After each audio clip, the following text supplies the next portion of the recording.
আমাদেরকে অনেকে পাগল বলে, কারণ এই কাজগুলো করি। কিন্তু আমরা করি কি সমাজের জন্য, মানুষের কল্যাণের জন্য, সমাজের কল্যাণের জন্য। কিন্তু দুঃখের বিষয় একটা, আমরা যখন এই কাজগুলো করতে যাই অনেকে আমাদেরকে গালমন্দ করে। আমাদেরকে বলে যে আপনার ময়লা আপনাদের বাড়িতে নিয়ে যান। এটা কেমন কথা? আমরা আসছি স্বেচ্ছা সশ্রমে মানুষের জন্য কাজ করার জন্য, সমাজের জন্য। এইগুলা তখন আমাদের কাছে খুবই খারাপ লাগে এবং কষ্ট লাগে। যে আমরা তো এই সমাজটাকে পরিবর্তন করার জন্য কাজ করতেছি মানবতার সেবায়, মানুষের কল্যাণে। তো সেখানে মানুষগুলো আমাদেরকে এইভাবে কেন গালমন্দ করবে? এই বিষয়গুলো আমাদেরকে খুব বেশি পীড়া দেয় কাজের সময়, কষ্ট দেয়। তো আমার অনেক সময় দেখা যাচ্ছে আমরা সিটি কর্পোরেশনের লোক দেখেও আমাদেরকে মারতেও আসে। কারণ মনে করে যে আমরা সিটি কর্পোরেশন লোক, কারণ আমাদের যে স্বেচ্ছাসেবকের পোশাক, তো এই পোশাকগুলো দেখে এরা মনে করে যে আপনার সিটি কর্পোরেশন লোক, সরকারি লোক। এইটা দেখেও তারা গালাগালি করে।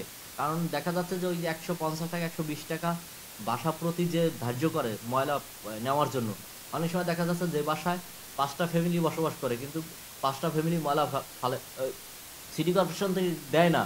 এটা কি করে, এরা তারা নিজেরা রাস্তার মধ্যে নিয়ে ফেলে দেয়। তো তখন এই সিটি কর্পোরেশন এরা নিষেধ করে বা ওই ময়লাগুলো নেয় না, ওইখানে পরে পরে একদম ওখান থেকে দুর্গন্ধ ছড়িয়ে দেয়। অর্থাৎ টোটালে বলা যায় যে একেবারে ভয়াবহ অবস্থা সৃষ্টি হয়।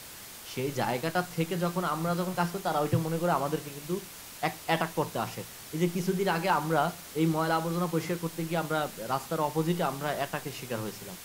এলাকার কয়েকজনে একেবারে উগ্রবাদী যারা, এরা এসে আমাদেরকে দেয়, "এই মেয়ে আপনারা কি করেন?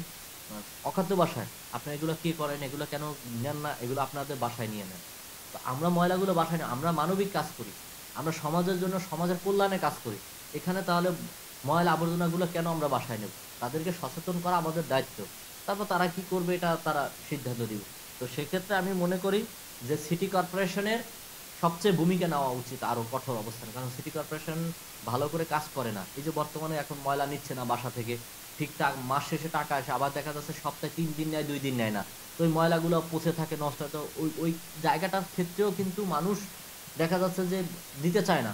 যে ময়লা নেয় না, ময়লা তো আমরাই ফেলতে হচ্ছে।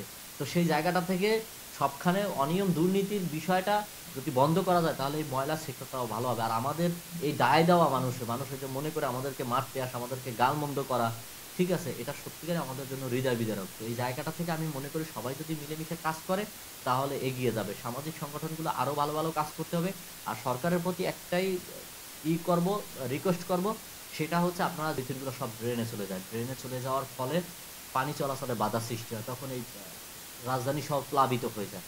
তো এই সচেতনতা আমরা সৃষ্টি করতে গিয়ে অনেক সময় দেখা যাচ্ছে যে মানুষ ওই যে ময়লা আবর্জনা একটা জায়গায় রাখে, কিন্তু নির্দিষ্ট স্থানে ফেলে না। না ফেলার ফলে এগুলো দুর্গন্ধ ছড়ায়, শিশুরা স্কুলে পড়ালেখা করতে পারে না, নানা ধরনের ঝামেলা। এই যে পাশে মাঝের সর্দার রোডে দেখবেন একটা স্কুলের সামনে স্কুলের গেট বন্ধ করে ময়লা আবর্জনা ফেলে দিচ্ছে। তাহলে চিন্তা করেন যে এখানে মানুষ নাগরিকরা কতটা অসচেতন এবং কি পর্যায়ে এরা জঘন্য লোক হতে পারে। একটা স্কুলের গেট বন্ধ করে ফেলাইছে ময়লা ফেলায়। সেটাকে আমরা পরিষ্কার করেছি। তো যখন ফেলতে আসে তখন আমরা বাধা দিই। বাধা দেওয়ার পর আমাদের সাথে অনেক সময় অকথ্য ভাষায় কথা বলে এরা। কারণ জানি না কেন করেন, আমরা স্বেচ্ছাসেবকরা সত্যিকার অর্থে কি জানেন? এটা বুকে অনেকটা কষ্ট লাগে। কারণ নিজের কাছে খারাপ লাগে। কারণ আমরা তো নিজের খেয়ে বনের মহিষ তাড়াই।